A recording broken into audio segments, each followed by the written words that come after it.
actually completed the grading. He gave me everything, but I just forgot to pick them up as I was running. I was a little late for the class. So I will bring them next class. If you are particularly interested, you can walk back with me and take them with you, take them today itself. And then I think he's also going to send a note on the grading that was used. Okay, and you should be expecting the belief state, PalmDB, and CSP homework like either today or tomorrow. And then by arrangement, prior arrangement, I believe next Monday is going to be a midterm in class. Okay. Any questions? Yes, sir. So what would you suggest the best way, if you're in one of our shoes, to study for this midterm? I will send you, as I said, I forgot about this. If you don't hear from me, send me a note.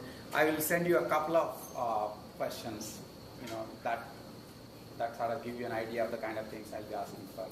And my feeling, my idea is that if you go through, if you just attended all the classes, and if you go over the slides again, you should be in good shape.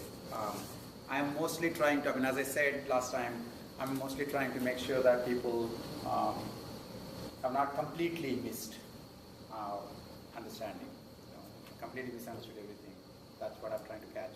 The homework and the projects are supposed to do the more deeper analysis. Okay. But I will send you a couple of questions. I was supposed to, I just forgot. If you, if I don't send it to you tonight, just send me an email. Any of you send me an email, I'll make sure that I send it. Any other questions? Yes. You say project. What? The programs that I consider them as mini projects too. Oh, okay. It sounded like you were making the same distinction between the assignments we've had. I think that in the assignments, the programming parts, I consider them as mini projects too. That's what I'm doing. Okay. Other questions? Okay. So what I'm going to do today is continue the discussion on CSP.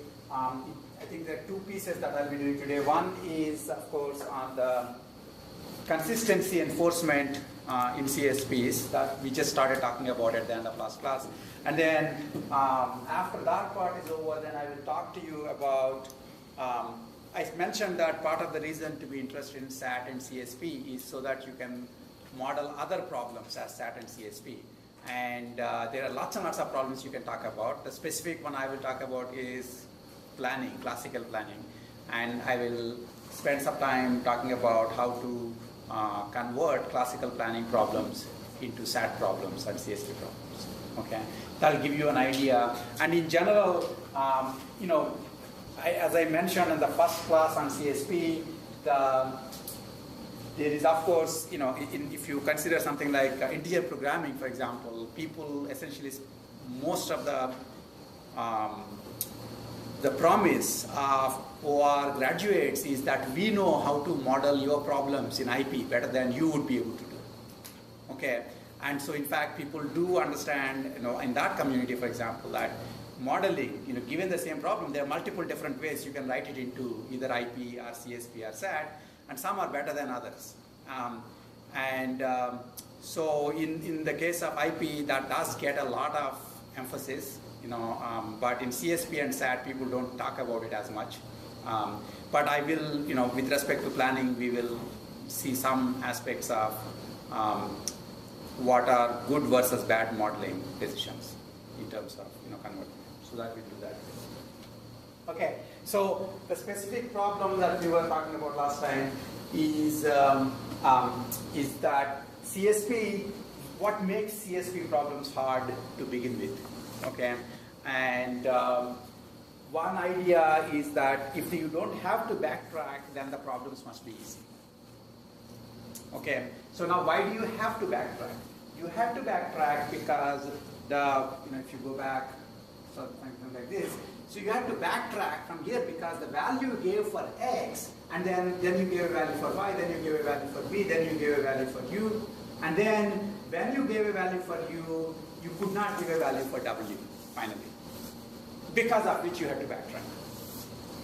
Okay, so essentially CSP problems are hard. I mean, probably this is true for most search problems because local decisions don't necessarily give you globally feasible solutions. So one way of understanding the hardness of the problem is to see under what conditions would local decisions give you feasible solutions. Do you understand what I'm saying? So if there was a way in which I changed the problem in such a way that you could not make wrong decisions at all. There is no way, you could have given, for example, y the value b. If I somehow stopped you from doing that, then you would not have given y the value b, in which case you would have failed here. Okay, so there are two ways of understanding this. One is the easier problems are those in which it's hard to make locally wrong decisions. Okay? And another way of thinking about it is take a problem and you can make it easier to solve by reformulating it such that the newly formulated version would be more locally consistent. That means you would not be able to make locally bad decisions. If you want to do it this way, this is sort of stabilizing the problem. Okay, this is sort of like, how do you make sure that kids won't do bad things? Really small kids won't get into big trouble at home. One is to stabilize the environment so that everything is plushy and everything is like soft and there is no hard stuff around. And you have to spend a bunch of money to do this. And once you do this, then your home becomes child safe. Okay, and so that any local decisions the child is making don't lead to a global catastrophes for the child. Right? Same thing we can do this here too, in the sense you can start with a CSP problem where original CSP problem, the original version does not have the property that local decisions would actually be consistent globally. And yet you do some pre-processing, just like stabilization. Okay? And after the pre-processing, the new CSP that you get would have the more local consistency. That means local decisions would basically be more consistent towards a global solution. That's the idea. That we will be focusing on.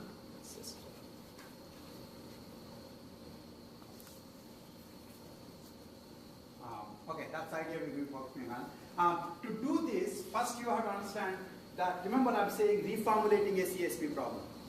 How do you make sure that when you reformulated the CSP problem, you didn't completely change the problem? Do you see what I'm saying? Right? So one way of making sure that the kid's life is safer is to tie the kid up. So the kid won't be able to move. Right? And then obviously the kid won't get into any trouble. But then there are other sorts of issues with social services and so on. So what you need to do is when you are reformulating the CSP problem, I need to be able to ask, in what way is CSP2, I'm given a CSP problem CSP1, I reformulated it to another problem CSP2. When would I say it's just a reformulation and not a complete change of the problem? I would say that is just a reformulation if every solution of CSP1 is also a solution of CSP2 and vice versa. That means every complete assignment that satisfies all the constraints of CSP1 also satisfies the constraint of CSP2, and similarly every complete assignment that satisfies the constraint of CSP2 also satisfies the constraint of CSP1. So the solutions are the same. It's the non-solutions that hopefully get thrown away. Do you see what I'm saying? That's what locally consistent means. You don't go make any progress towards non-solutions, but the solutions should themselves remain the same. Okay? So that's the equivalency of CSP problems, and in what we'll be discussing next, we will essentially be talking about, when we say enforcing consistency over a CSP, then you will essentially say, you'll get a new CSP which is equivalent to the old CSP. That means it has the same exact solutions. That's very important. And it hopefully has higher consistency as we defined. Yes, sir. So we can work with a weaker definition of equivalence also, right? If every solution of CSP2 is a solution of CSP1, then that equivalence is good enough. If we then can solve CSP2, any solution of CSP2 will be a solution for CSP1. And no, but the problem is, what if what the user really wanted is one of the solutions of CSP? So the way you are saying, it's still possible that there's a solution for CSP1 that's not a solution for CSP2, right? Now, what if my for some reason, I understand that we actually started by saying all CSP solutions are created equal. But we, until now we did not remove any solutions from play. Okay, by doing what you are doing, you will be losing some of the solutions from there, which is a weaker version. I mean, it's not that people haven't done it, it's just that we won't do it right now. We will assume that they're still equal. Okay? In fact, for you in particular, for those of you who have taken 471, for example, the idea of pure literal elimination in SAT is such a thing. There are solutions so if you eliminate pure literals in SAT, in SAT problems, you will get solutions for every solvable problem. But there may be solutions for the original solvable problem that you will no longer find. That can be, that's an example. But for now, we'll just actually go with equivalent problem. Okay? So, yeah. If we learn all the clauses as we were saying in last class, so we can convert the CSP1 to the CSP2 which you are talking about. If we could learn all the implied clauses which are implied. Actually, so sort of what you're doing is foreshadowing some of the things that we'll be discussing in a minute, which is that in enforcing the consistency, what you will wind up doing is learning clauses.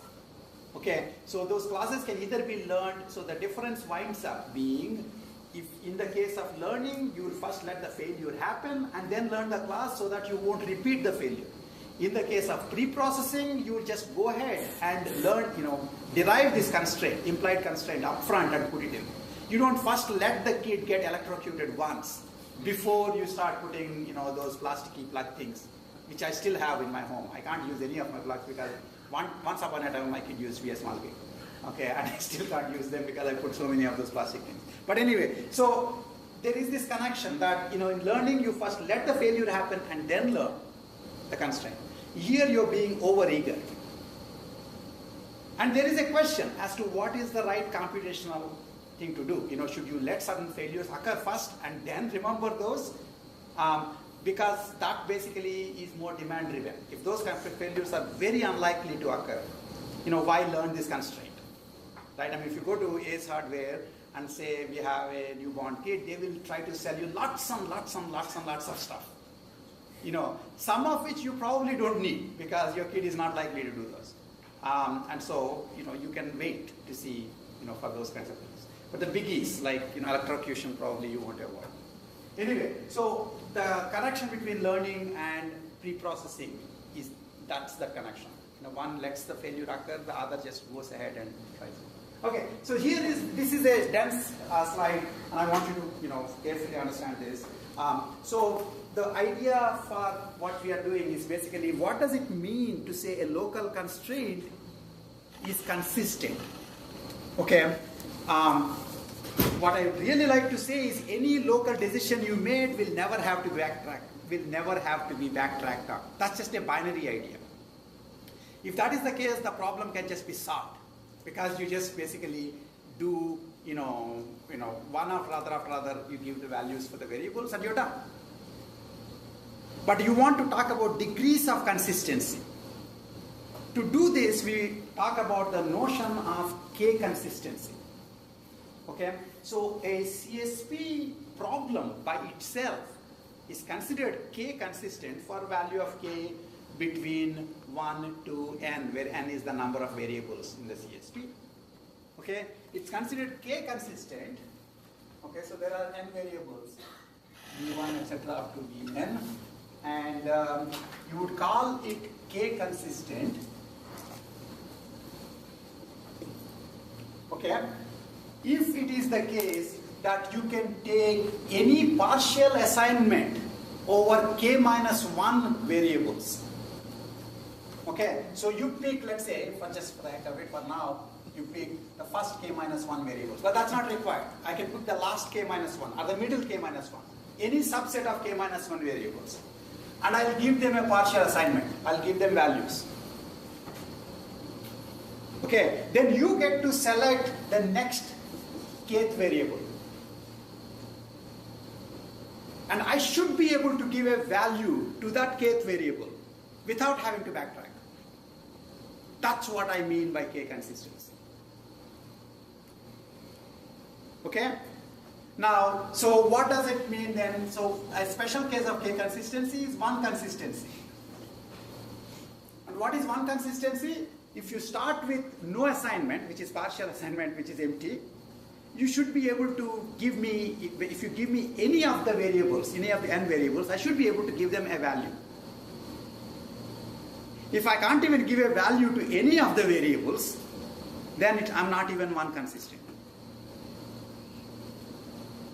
Okay, now why is that possible that I can't even give a value to any single variable? I'll probably say the variable can take values 1 to 100, but then I have a whole bunch of constraints saying, oh, by the way, it can't be 1, it can't be 2, it can't be 3, it can't be 4, etc., it can't be 100. You see what I'm saying? Okay, that's when you will wind up having trouble. So that's one consistency. Now what about two consistencies? Two consistency is you take any single variable, give it a value. You just picked any single variable and give it a value, then I'll give you another variable. You should be able to give that variable also a value, such that no constraints are violated. Okay? Now whichever variable I pick, you should be able to give it a value. It's a very global, thing. Okay? So that's basically what K consistency is saying.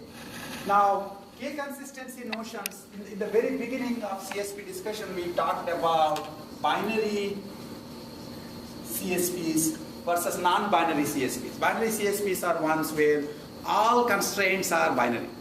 All given constraints are binary. Okay, in the context of binary CSPs, and I also mentioned that CSP people always looked at binary CSPs when they're left alone, because binary CSPs tend to correspond to normal constraint graphs which are not hypergraphs. Okay, so, and it is also true that any non-binary CSP can be converted into a binary CSP in polynomial time. Even if it's not naturally a binary CSP, you can convert it into, a binary CSP with only a polynomial increase.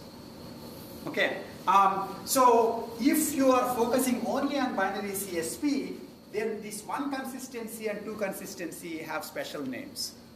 One consistency is called node consistency, and two consistency is called arc consistency. Because in the constraint graph, there would be an arc or an edge between two variables if they are part of a constraint. Okay, now think about it. If in fact the first variable you picked and gave it a value, the second variable I gave you to, give a value to, if it's not at all connected to this variable by an arc, there is no way you would not be able to give it a value. Remember, I'm not just saying give me an entire solution. I'm just saying make sure that when this guy, second variable, is given a value, the first and second now have a value and no constraints are violated. The only constraints that you could be violating are the ones that involve just these two variables. And if these are not even part of a constraint, then there's nothing wrong. Okay? So in essence, to make sure that, so the way two consistency will hold is, in some sense, if arc consistency holds. That means, consistency over edges of the constraint graph holds. Okay? So let me just go forward and give an example and then come back and look at the, and look at the notions in a minute. Okay. So here is a little CSP, and it's a binary CSP. So x is 1, 2, 3 numbers, y is 1, 2, 3, z is 1, 2, 3. Okay, and then I only have the following constraint: x must be less than y, y must be less than z. Okay, the first question is this arc consistent? Is it 2 consistent? For you to prove that something is arc consistent, if you have to say there is, in fact, it's easier to prove that something is not arc consistent. You just have to provide one counterexample. Okay, so give me a counterexample here where you pick a variable and give it a value, and you pick the next variable and there is no value left for it.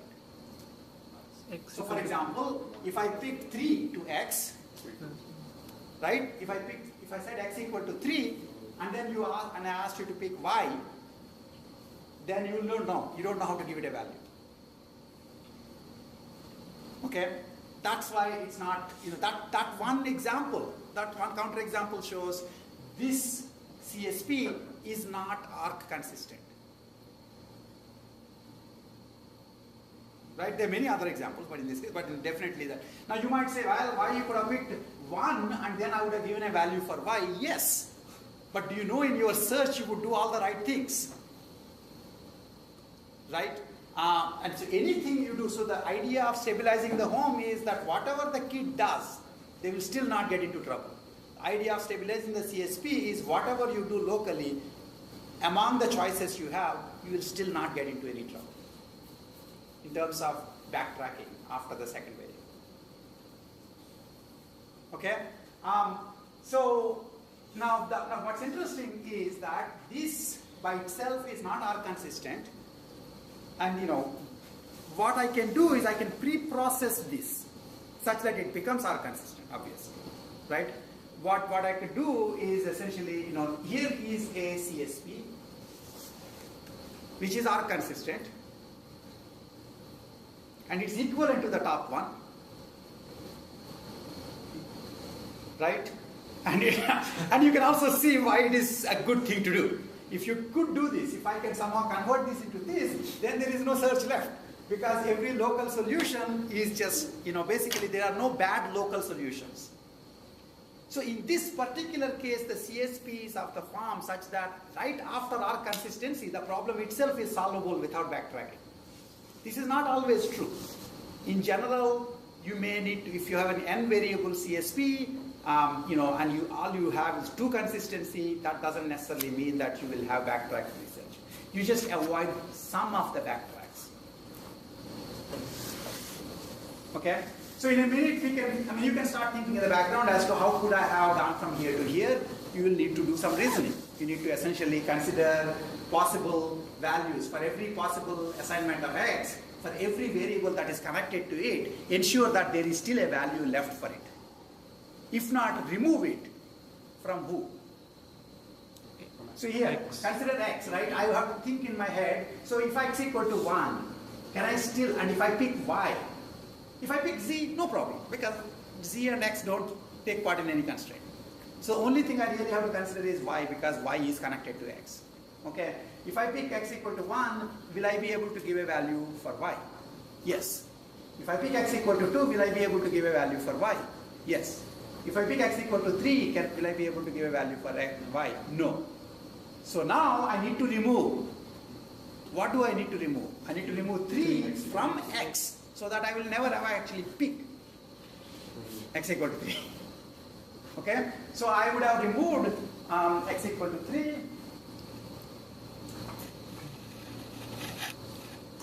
Yeah, so I would have removed x equal to 3, right? And then once I have removed x equal to 3, okay, then I will basically,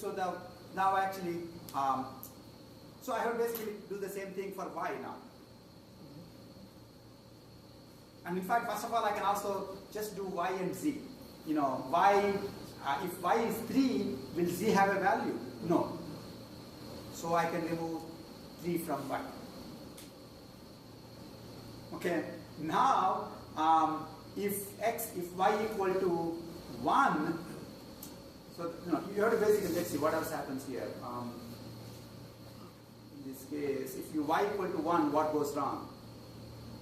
X cannot have any value, because these constraints are not directed. You can go back and forth, right?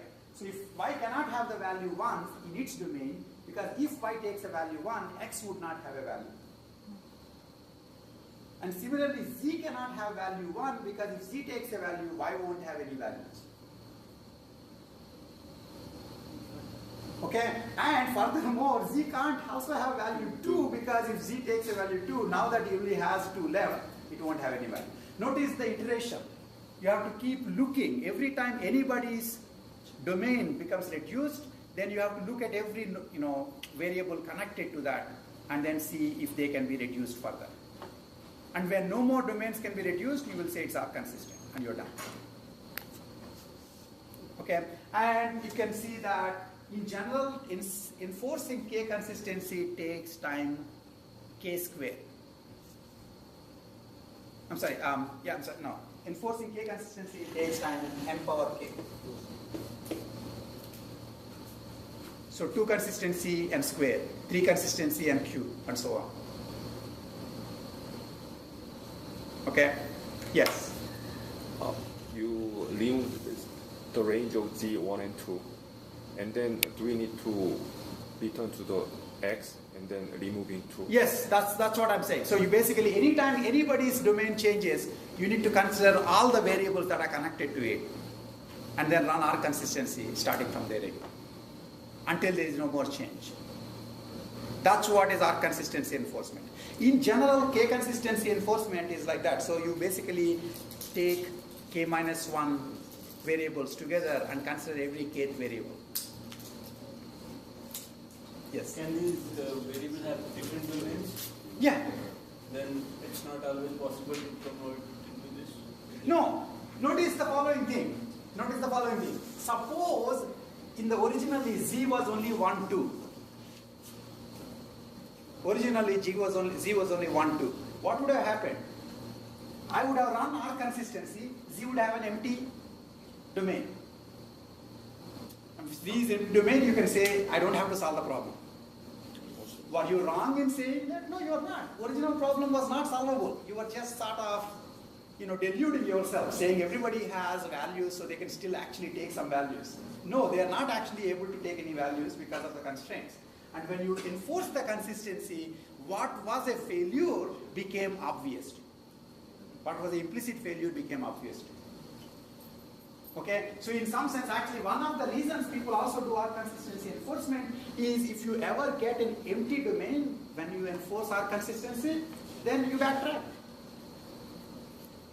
And furthermore, one of the other interesting points, we'll again come back to it, is you can either take this original CSP problem and run R consistency on it, or you can come down, some number of decisions, you will have a smaller CSP problem because the variables which have been given values are already out of circulation. For the remaining variables, you still have a CSP. Run R consistency only on that. That is sort of like forward checking. Except R consistency goes back and forth. In forward checking, you look at current variables values to see if a future variable will become empty. But then what R consistency would do is if the future variables domain changes, it will come back and look at all the other variables that are connected to it. Okay? We'll see in a minute that R consistency is just a stronger form of forward checking, essentially. In fact, we'll look at lots of different approximations to these consistency enforcement ideas. Yeah. So can this thing be compared to the planning in case of MDB, because we are actually finding that if we are in this state with this set of variables, then what should we do next? No, there are connections, but that's not at that level. Let me not talk about it right now. Okay. Okay, so let's go back to this thing again. So K consistency, and you will say something is strongly K consistent if it is K consistent for K equal to 1, 2, 3, etc. up to K. Now, why do you need this? Because it turns out, and in fact we'll probably make you do this in homework, it turns out that you can give pathological examples where a CSP is 3 consistent, but it is not 2 consistent. That's why. So if every 3 consistent one is also 2 consistent, why do I need a strongly 3 consistent? Do you understand what I'm saying? You have to guess this, right? I mean, if in fact if n consistency implies n minus 1 consistency, then there is no difference between consistency and strong consistency. The reason strong consistency is needed, and I wish I had the example right here to show it to you, but the reason strong consistency is needed is that you basically can have these kinds of pathologies. Okay. But once you have strong K consistency, and however, ensuring K consistency takes n power K. So basically, if you are ensuring strong K consistency, it still takes n power K, because everything else is dominated by n power K. Okay, and if you have strong n consistency, then you essentially never have to backtrack. You can just go forward, and you will be able to solve the problem. Okay, so that requires the question of, if we basically, as I said, the way this is defining, this is a normative measure. It's just saying given a CSP, is it K consistent? But the example already talked about how you can ensure, how you can enforce consistency in a CSP that's not originally consistent until it becomes K consistent. Right? Now, when you do that, that's like pre-processing. That's sort of like computing heuristics in the A-star search upfront. How much pre-processing is worth it? The whole reason for doing pre-processing is so that the later search will become less costly. So, it's the picture that I showed for 471 people in the case of heuristics. Now I'll show the same thing. Now I'll call it K consistency versus the cost of solving the problem. So this particular graph here is showing how hard is it to make the given problem K consistent. If you want one consistent, it's very easy. Two consistent will be harder, n consistent will be even harder. Okay, and given that you have made it to that level of consistency, this graph shows the amount of time you spend actually searching for the solution. Right? Now, what matters? Of course, it's at inconsistency. This is basically unitary. You just make it's very easy to solve because you're just basically taking any value for any of the variables. You will, without backtracking, you can come up. Okay. So clearly, from just reducing the search point of view, this is the best part. From just not spending too much time before starting the search, this is the best part. Unfortunately, what matters is the total cost. And the total cost is like this, and the question is, where is this minimum? Now, obviously, I just made up a conceptual graph. It's not actually, there is no analytical expression for this. So the real question is, where do you believe this minimum is going to occur? And most current, basically, we do know that it would be very surprising if the minimum occurs more like on the n side, or much more to the one side. That's what we talked about in the heuristics case too. Normally, for most real-world CSP problems, it seems like in practice, enforcing arc consistency is the best bang for your buck. Okay, arc and then 3 consistency is also called path consistency. Actually, so 1 consistency is called node consistency, and 2 consistency is called arc consistency, and 3 consistency is called path consistency for the binary case. Okay, typically the minimum occurs somewhere in 1 to 3 region, 2-3 region for most problems. This is not a proof by any means. Okay, and so in fact there are lots and lots and lots of algorithms for 2 consistency and 3 consistency, and very few for higher order consistency, because it's not really worth your time most of the time to enforce that.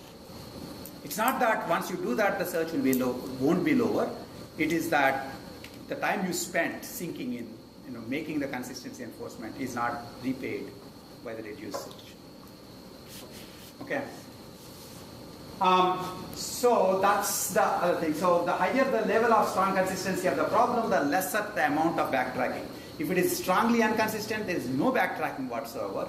But as you increase the level of consistency, there will be less and less amount of backtracking. Okay.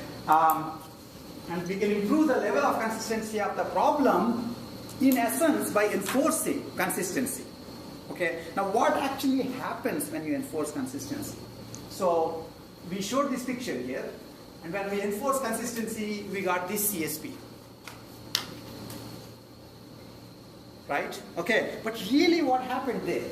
What happened there, I would argue, is that you actually just took this CSP and you wrote for here x not equal to 2, x not equal to 3, and here you wrote y not equal to 1, y not equal to 3, and here z not equal to 1, 2, z not equal to 3. You learned these constraints. Because these are unary constraints, you can easily represent them by just reducing the domain.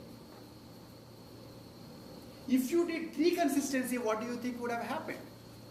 There would not be any simple way. So it looked as if whenever you do consistency enforcement on a CSP, if you just went by this example and wildly generalized, then you would think when you enforce consistency, all that changes is the domain size.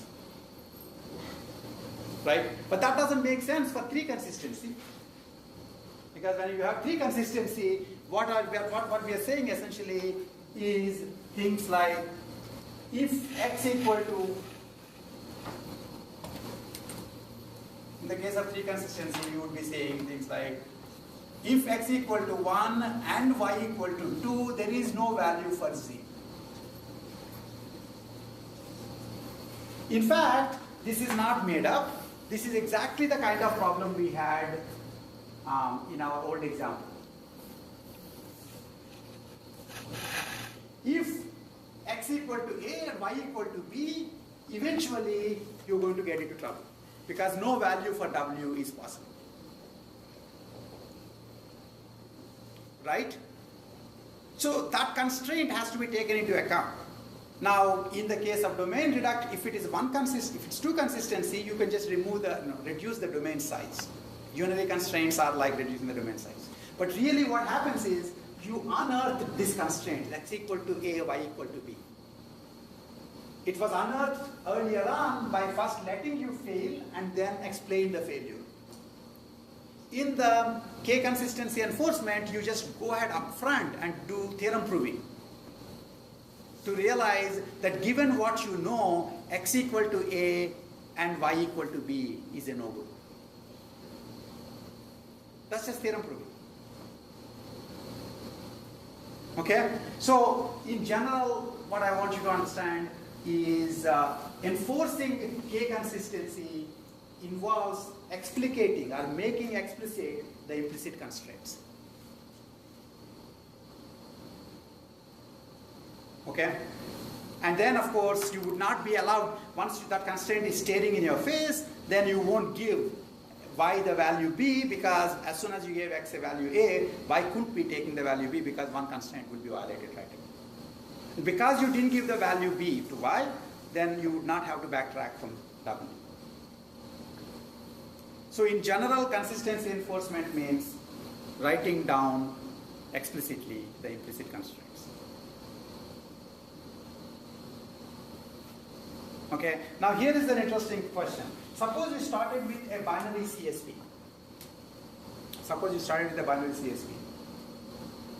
Okay, and you enforced 4 consistency on it. It's possible, right? 4 consistency means for every 3 subset, for any 4th variable, it is possible to extend this subset's partial assignment to the 4th variable. Suppose you enforce 4 consistency. What kind of constraints would you get as part of enforcing 4 consistency? Either the problem is already 4 consistent, in which case you won't write any constraints, or it's not 4 consistent, in which case you will write constraints. What would the size of those constraints be? Size 3. Will it be binary? No. That tells you that binariness is just surface deep.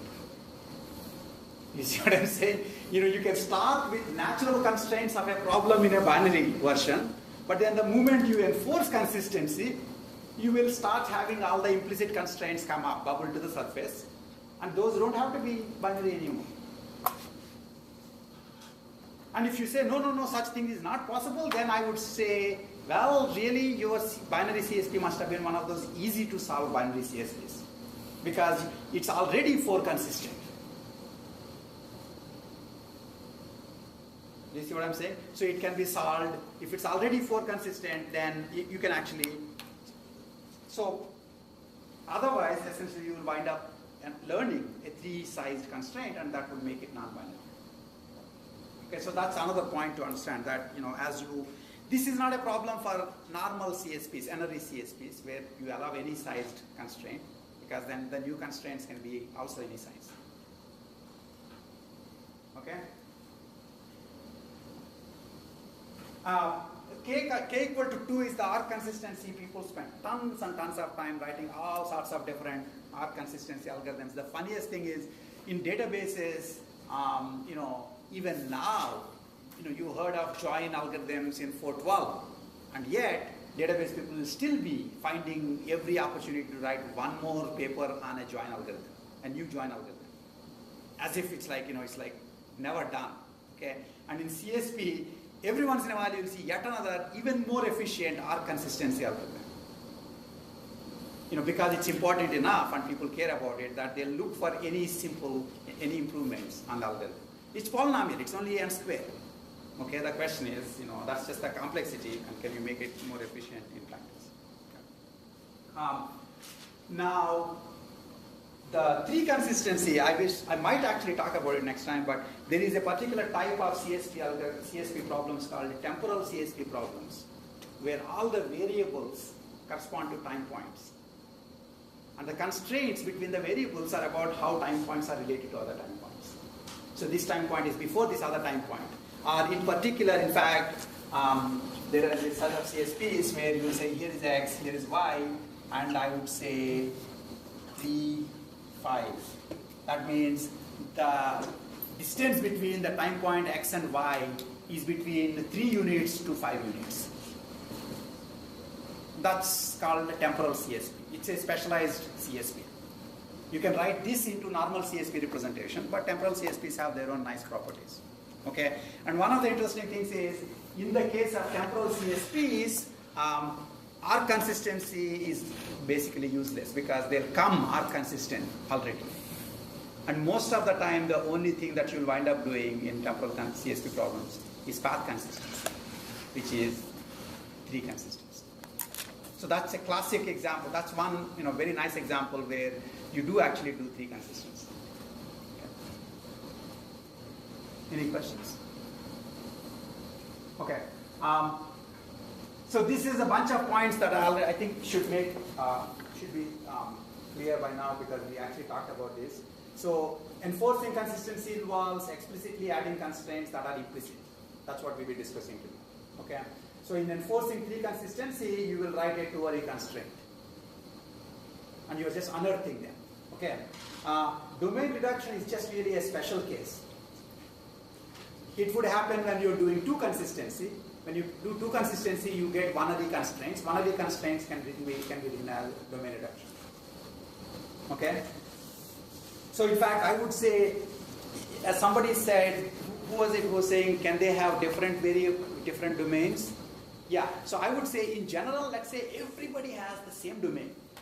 To make them have different domains, just put a couple of unary constraints. So everybody can be between 1 to 100. But for you, it's only 100. Everything else is not possible. So that I will do that as an extra unary constraint. That's one way of thinking about it. Okay. With CSPs, we do enforce a finite number or a finite domain, right? Yeah. Okay. Okay. So these are, by the way, finite domain CSPs. These are finite domain CSPs. One of the interesting things is there are situations where infinite domain CSPs, infinite domain discrete CSPs, can be easier than finite domain CSPs. Okay, this actually is something that comes up in planning. This is a slight digression just because that question was asked. Suppose I have the following scenario where I say, where I have, let's say, a bunch of, the only constraints I have variables x, y, z, and the only constraints I have are co-designation constraints saying x must be taking the same value as y, and non-co-designation constraints, x must not take the same value as y. Okay, now these kinds of constraints become very useful, it turns out, if you're doing lifted planning. That means planning not at the atomic level but at the relational level. So for example, if I am trying to use an action move x, y, z because I want its effect on AB, then all I need is x must be co-designating with A and z must be co-designating with B. I don't care about y.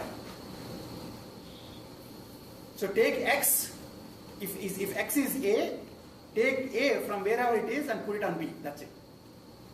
And move tells you how to go from x and take x from y to z. Okay, so when you write plans like this, when you reason with actions with variabilized schemas, okay, then you will wind up, in the plan you will wind up having constraints saying x equal to a, z equal to b.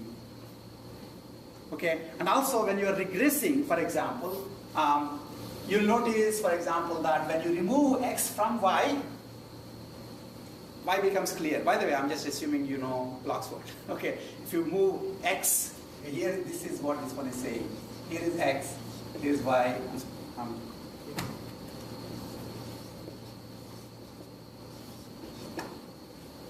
Okay, z can be anywhere actually, it doesn't matter.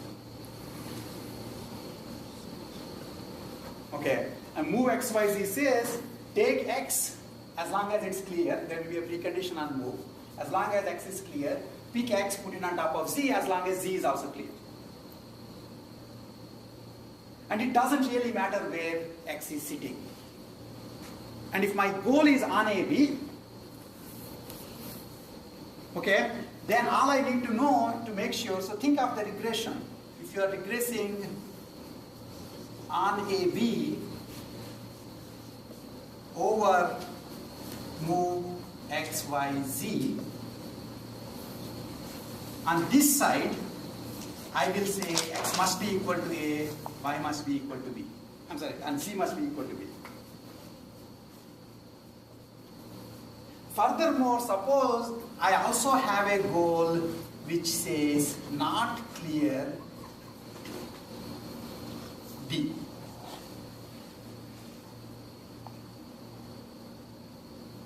Okay, then remember that if you were to pick x off of y, then y becomes clear. You don't really care who y is, but you don't want y to be d, because if in fact the last action is violating one of the goal conditions, then you can't do it. So in the regression, you would say x equal to a, z equal to b, and y not equal to d. There you have a set of constraints now. You have two co-designation constraints, one non-co-designation constraint. Okay, that would be just a CSP now. Now, if it is a finite domain CSP, it's just like any other CSP we have seen. It will be, exponentially hard to solve that separately. It's a separate sub-problem which will have to be solved to make sure that the constraints are currently consistent. Okay. One of the interesting things is if I were to assume that there are infinitely many blocks, then this CSP becomes polynomial time. If it's only finitely many blocks, then solving the CSP is NP-hard. Okay, but let me go back to my main point, which is this particular slide, and say, so another thing, implicit constraints can also be interpreted as inferring those implicit constraints. Okay, so in some sense, I could say that what I did.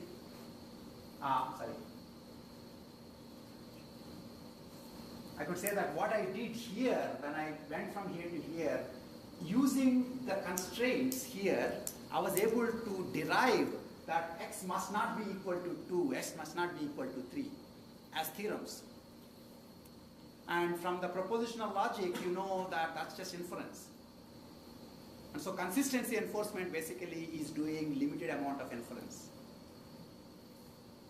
Okay, if in the worst case doing inference is NP-hard itself, but you are essentially doing the cheap kinds of inferences, and only those inferences that you can wind up computing in polynomial time, where it's polynomial.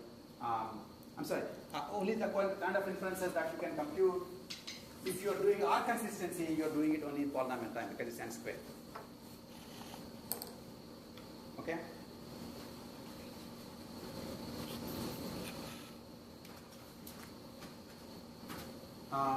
Finally, Yeah, so again, in the case of Boolean CSPs, actually each constraint would just be a class. And so you really are, you can directly see that it's a theorem proving because you're just learning, you're essentially, given the clauses, you're proving an extra class. That's what consistency enforcement algorithms do. Okay, that's a useful insight to have. Okay, and so what that essentially means is in doing search, let's say here, you are looking for a model for the constraints. That's what doing search means, finding a model for the constraints. In killing, and whereas when you're doing either forward checking or consistency enforcement, you are actually proving certain theorems hold. In logical terminology, model finding and theorem proving, model finding is search, theorem proving is inference. Okay, and you wind up using inference to improve your search, and you wind up using search to improve your inference. So that's sort of the interconnectedness of those two phases.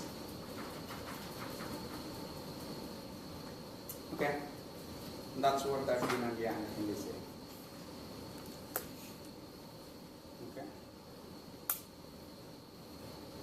Now, there are a couple of things that I want to say regarding this topic, the consistency enforcement, is R consistency. You already saw an example as to how R consistency would work.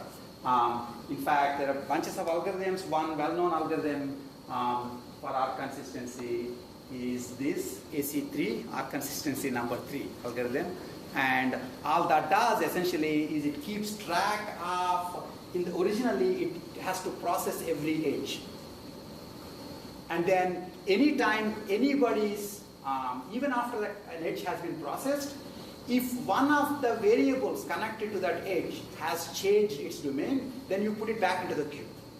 And you stop only when the queue becomes empty. During the search, during the processing itself, the set of edges to be processed keeps reducing, increasing, until it becomes empty. When it becomes empty, you have ensured R consistency. Okay, up front it doesn't look, since it can both increase and reduce, you don't know exactly when it's supposed to. I mean, is there a proof that it will actually terminate? But we can see that, we can easily reason in this case that eventually it has to. Okay, so actually there is a slide I put here. Yeah, there's a slide here, complexity of ASP. So basically, there are only n square arcs in a binary CSP. And each arc can be inserted into the queue only d times, where d is the number of values a variable can have. Okay, and because of that, you can show that eventually it will end in time n square dq, where n is, all I cared about is it's still n square. Okay, that's our consistency.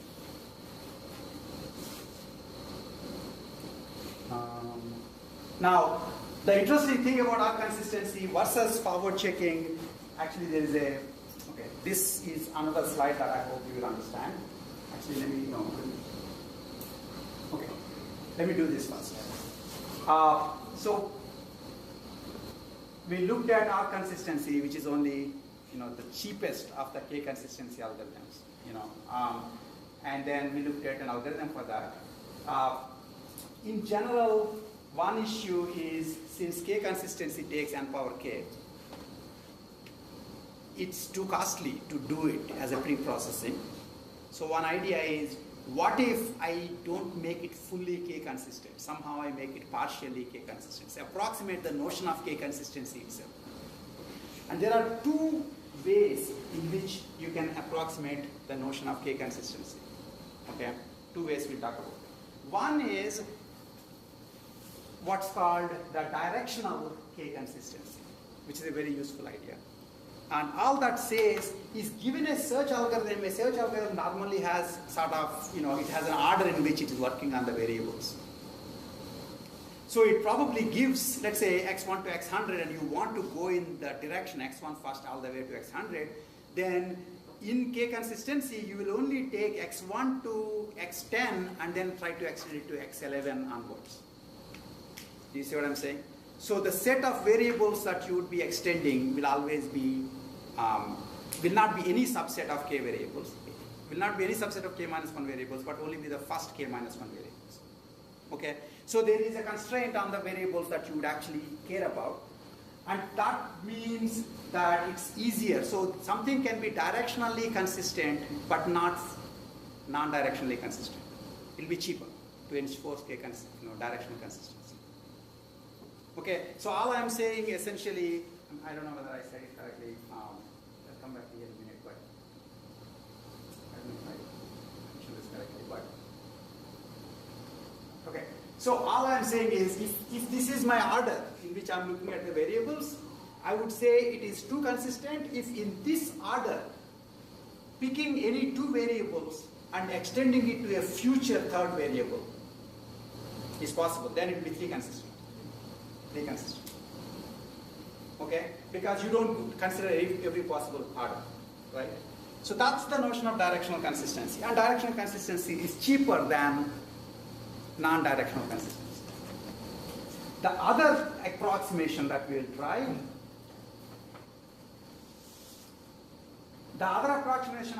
is partial k consistency, which can be either partial directional consistency or partial original consistency itself. Just do some of the implicit constraints, you make them explicit, and then stop. Give yourself 2 minutes, let's say, and do whatever I can do in 2 minutes, and then I'll start solving the problem.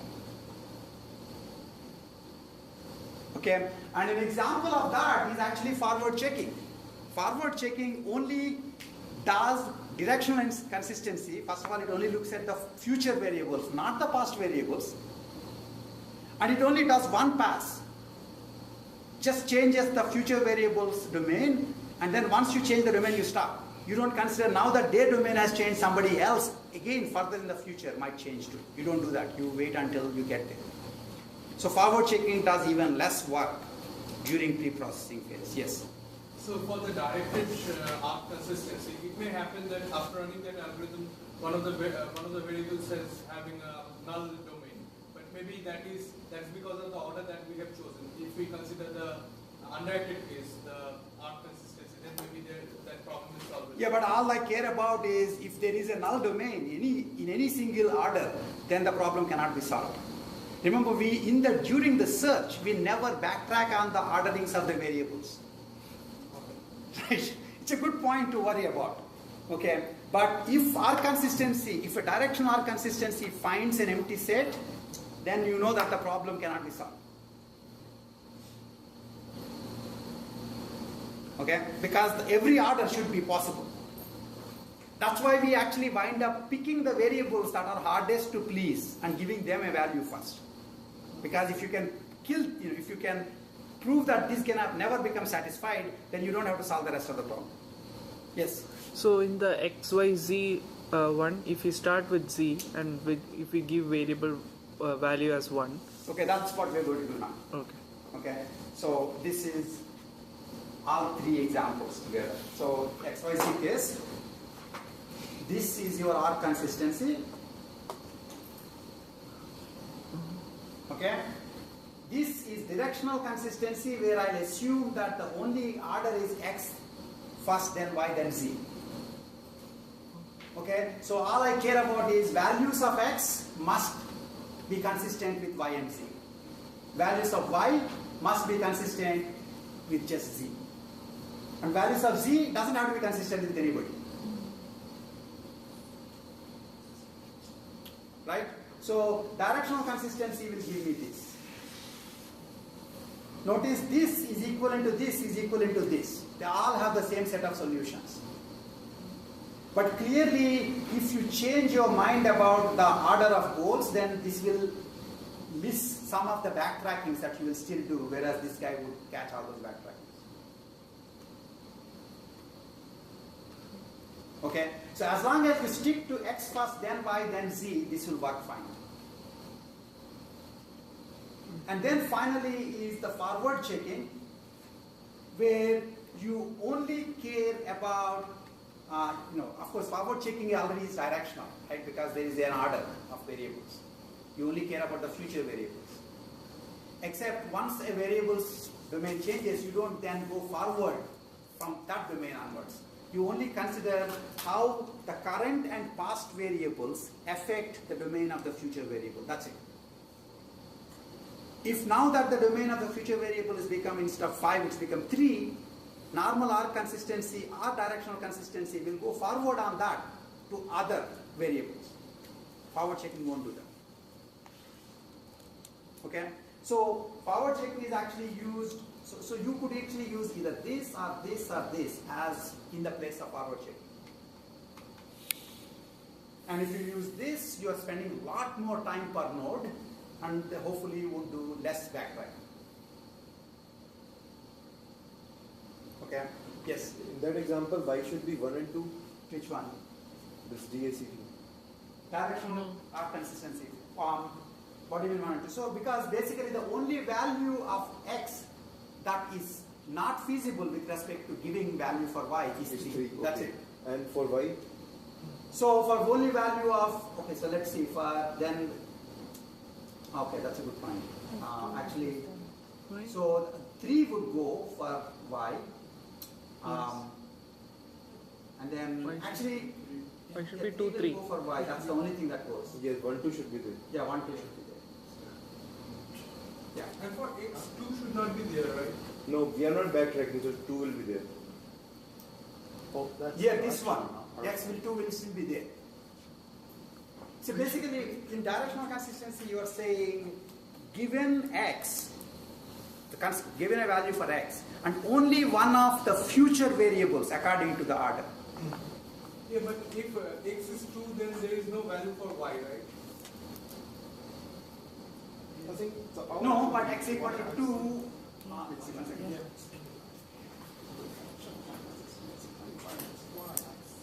Y is reduced only when we have taken values of x. This is the right one. No, you would never actually. So, no, y will be 1 and 2. And so what's your issue? Why is y 1? Whether y can be 2. When you reduce the domain of y, When x equal to 2, y can still. Y cannot have any value. Y cannot have value. No, that is okay because when we would have checked for 2, y would have all the 3 values. but we're not doing partial, we're doing directional. So we do go back and revise. We don't go after. back. We don't go back. In We start directional, we from don't go x. back. No, That is you why will it's only checked. go back to orders that are still consistent with respect to the variable ordering. Okay? You'll only consider if the values of x, if you given a value for x, will there still be a value for y? That's all you will ask. You never ask, given a value for y, would there be a value for x? No, so. That's what normal consistency enforcement will ask. Directional consistency enforcement says you already would have picked a value for x, so you only have to go forward with respect to that particular direction. So in this case, So we y is want 2. the domain of x. Y is 1 and 2. Let Why? me look at the example more carefully. Okay, I mean it's probably easier for me to do that offline and then get back to you. I think the Okay. order is y, x, z. If you just In this case, I wrote it as x, y, z. So it I mean, better the be. order is y, x, z. In the first place, you can only assign 2 to y, and because in the second step, because the 2 have already taken and x. No.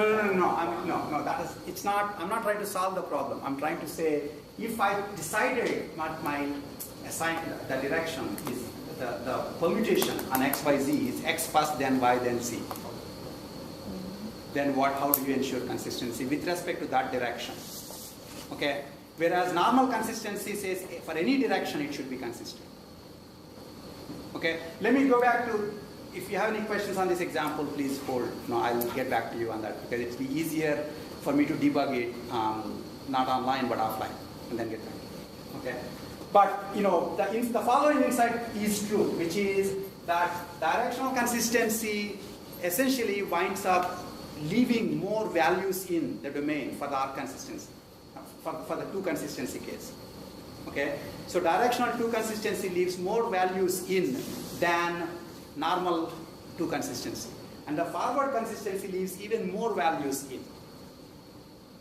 And that's why they do less work, essentially. They're not ensuring, they're not bringing out every implicit constraint. They're only bringing out some of the implicit constraints. Okay. And then, so as I said, I'll get back to you on this example, and then we can also talk about it next class, if you still have questions. But let me say the following thing, which is the last part of today's lecture, looks like, which is that can we be, so here's the deal. If you ensure n consistency for a n variable problem, then you can do backtrack free search. Okay? This is a 3 variable problem. I just ensured 2 consistency. I already could do backtrack free search. Do you understand what I'm saying? So in some sense, even though this is a 3 variable problem, and so you would have expected that you would need to ensure 3 consistency before it's solvable, without backtrack, it became backtrack even with just 2 consistency. So among the 3 variable problems, this is one of the easier ones, essentially. Okay. So in particular, the question that I have is, given a CSP problem, okay, on n variables, can I say upfront that if you were to just do k consistency enforcement on the CSP problem, where k is some value between 1 and n, hopefully less than n, you will still be able to solve the problem without backtrack. If you could do this, then in essence what you are saying is, you are essentially, with polynomial preprocessing, you are able to solve the problem. For any fixed value of k, if say k equal to 4, then if I take this CSP and do 4 consistency, which will take n power 4 time, then after that I do backtrack free search. What was supposed to be an n power n search now just became n power 4. So it's really a polynomial type problem. So can I figure this out without having done this? So can I just look at the graph, so can I look at the property of the CSP somehow and see that upfront that this is going to be the case? And that's what was the reading that I was asking you to do after last class, which basically says, again, this is for binary CSPs. This examples, this discussion is with respect to binary CSPs. And so the idea essentially is,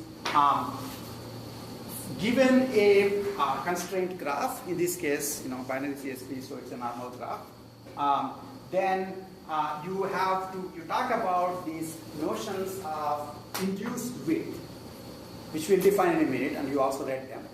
Now, the use of the induced width is if the binary CSP has induced width k, then if the binary CSP has the induced width, let's see, in this case, if the binary CSP has the induced width k, then you can essentially do k plus 1 consistency and be able to solve the problem without backtrack after that. Okay, so all you need to do is figure out what this induced width is, and the good thing is it's only dependent on the type of the graph you have.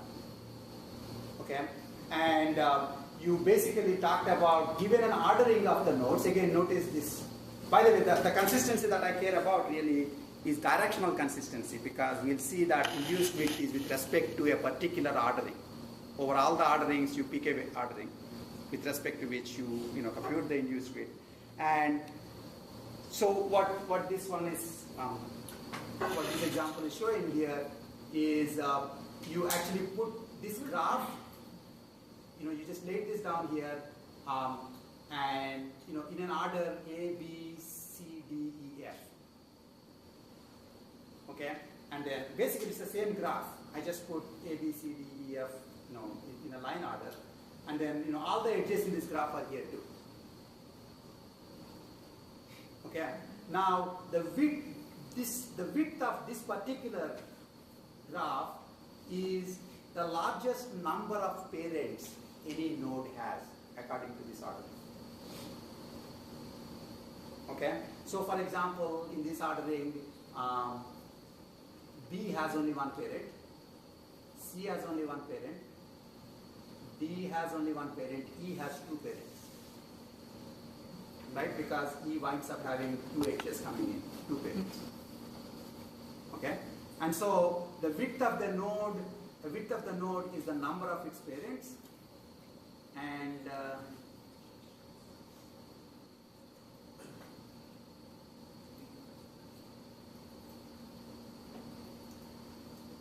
the width of an ordering is the max width over all the nodes. That's what I say. Okay. So in this case, for example, the width here for E is 2. So that means for this entire ordering, the width is 2. Okay.